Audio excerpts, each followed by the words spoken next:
In today's video, I will walk you through how to collapse timeline in Clipchamp. Look at the bottom right corner of the timeline. Find the collapse icon, which usually looks like a small arrow or a panel toggle. Click the collapse icon once. The timeline will shrink or disappear from view, and the workspace will adjust automatically. When the timeline is collapsed, the video preview area becomes larger, giving you more space to view your project. The editing tools will still be available depending on your layout, even while the timeline is minimized. To bring the timeline back, go to the same bottom right corner again and click the collapse icon one more time. This will restore the timeline to its original view.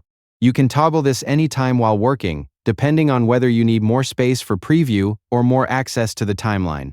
Make sure you are clicking the correct collapse control at the bottom right of the timeline area so the change applies properly. Once you collapse or expand it, check your workspace to confirm the layout has updated as expected.